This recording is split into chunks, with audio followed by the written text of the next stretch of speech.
Hey everyone, my name is Phil Batterson, and today we are going to talk about thresholds.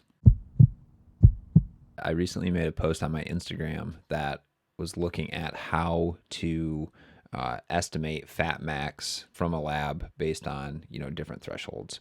Typically, fatmax, or we assume fatmax, is occurring at the boundary of zone 2 if you're using a 5-zone model. It would be at the boundary of zone 1 if you're using a 3-zone model, and those delineation points, those thresholds are a step that we use to estimate where fatmax would be occurring. So typically we see threshold 1 being named VT1, so ventilatory threshold 1. So the first point at which there is a change in your respiration above normal. So the first time that your respiration changes above like a baseline normal. So there's an inflection point. The second one would be lactate threshold 1, which can be measured a ton of different ways. But one of them is just the first rise above baseline, so similar to ventilatory threshold 1. The second one would be a rise in lactate above 2 millimolar. I don't know how appropriate using fixed lactate values really is. And then the last common one to use is a 1 millimolar rise from baseline. So you take a baseline lactate level, and then once you get to 1 millimolar above that, that's where you consider your first lactate threshold. From a heart rate perspective, you can use this calculation called DFA alpha 1, and then use that calculation at 0.75. And I don't know the exact math behind it because it's pretty complicated, but essentially that 0.75 has been shown to reflect or be highly related to that first breakpoint. And then if you're using a NIRS device like a Moxie or a Train Red, it would be the first breakpoint in your skeletal muscle oxygenation slope, or your tissue saturation index if you're using Train Red. All of those have been used and estimated in the past, and all of them have variability around the actual delineation between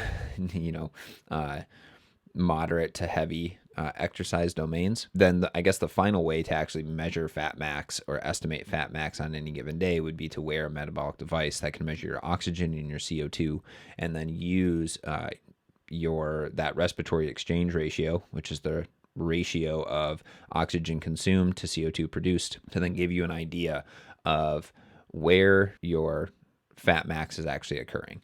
And there's a little bit more that goes into it to actually calculate fatmax, because fatmax is in grams per minute. So you need to figure out how many calories you're burning per minute, essentially, and then you need to figure out what your RER is at each one of those calorie expenditures. And then from there, you can essentially just use equations to calculate fatmax. The only problem with that is that fatmax changes on any given day, like we've talked about before, based on what you've eaten, if you've consumed caffeine or not, how carbohydrate or how fat heavy your nutrition was the previous day. So there's a lot of different factors that actually play into fatmax. The problem is that we typically go to like a metabolic testing facility, and we get our fatmax tested, or we do a ramp test, right, for a VO2 max test. And then during that VO2 max test, we maybe get our VO2 or our fatmax tested, we get our VO2 peak, we get our lactate threshold 2, lactate threshold 1 if we're using lactate values, or ventilatory thresholds, or NIRS thresholds, whatever they are. And the problem is that that just gives you a 1-day snapshot of what is supposed to be occurring. So, saying that, oh, my fatmax always occurs at 60% of my VO2 max because of this ramp test that I did when I was fasted, fully rested state, those sort of things, it's splitting hairs, but it's not completely optimal for actually estimating fatmax on any given day. If we're thinking about trying to estimate fatmax, really the only way to do that would be to wear a metabolic device every single time you exercise. Now, there's ways of, getting surrogates for fatmax, right? Ventilatory variables would be one of the first ways to do that. However, if you're measuring ventilatory variables, you should be able to measure fatmax because you are probably hooked up to an indirect calorimeter that is measuring your oxygen consumed and your CO2 produced. The next way to do it is to measure lactate production. Lactate is a derivative of carbohydrate, and there's been a lot of studies to show that as lactate levels start to rise, that's essentially a turning point in your body to say you're shifting from fatty acid oxidation to carbohydrate oxidation. So that's why the first rise in lactate above baseline is kind of used as like an estimation of fat max. However, if you're doing lactate, you're only measuring lactate values. So you're really only measuring carbohydrate metabolism, and you're specifically only measuring the rate of appearance of lactate into your blood. So you have to keep that in mind when you are actually measuring lactate. Of course, there's crazy interactions between fatty acid oxidation, carbohydrate oxidation within the mitochondria because they're competing for uptake of acetyl-CoA, which is a derivative of both, into the mitochondria, into the TCA cycle for further oxidation. You could also use DFA alpha 1. It always takes me a second to figure out what that actually is, but essentially it's a very complicated way, mathematical modeling way of determining how kind of stimulated your autonomic nervous system is in a sense. It's been shown that if you set that value to 0.75, that's typically where your zone 2 should be, or your fat max would be, or whatever it is. But remember, you're only measuring your heart rate, and then you're doing a bunch of math to it. So the point is I'm trying to get everybody to start to think about what are you actually measuring and what can you say it's actually predicting. If you use that DFA 1 alpha at 0.7 or alpha 1 at 0.75, determining that just from your heart rate. And of course, your heart rate has a bunch of different interactions, but it tells us nothing really about, what our fatty acid oxidation truly is. And the last measurement is near-infrared spectroscopy, which has become more and more popular lately with Moxie Monitor coming out and now TrainRed coming out. And Nox, I guess, is another device that's going to be coming out pretty soon. I'm excited to see what it does.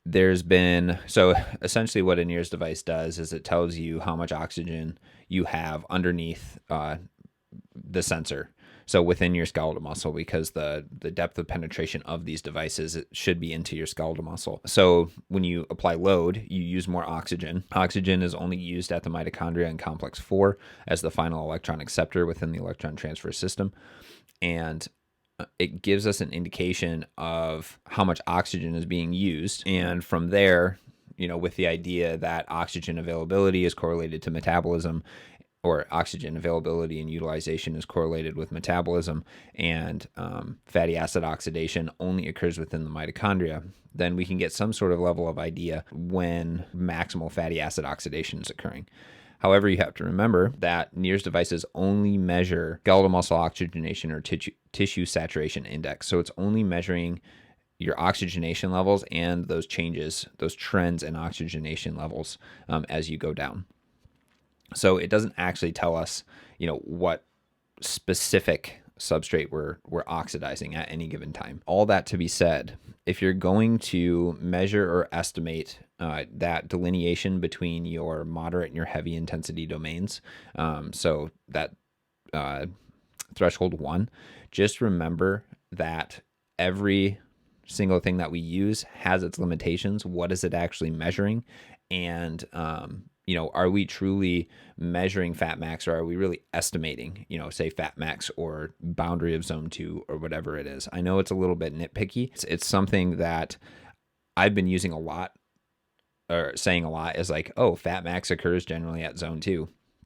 But that's highly dependent on how you're estimating where your zone 2 is occurring and, what your dietary intake is and all that sort of stuff. So long-winded way of saying, let's just be aware of what we're measuring, what they represent, and let's admit the limitations and let's admit the strengths of measuring each one of the variables that I described earlier. I hope that was clear. If it wasn't, please leave comments down below, asking questions, follow-ups, those sort of things. And if you're finding this content interesting, hit that subscribe button because it really helps me out. All right, thanks everyone.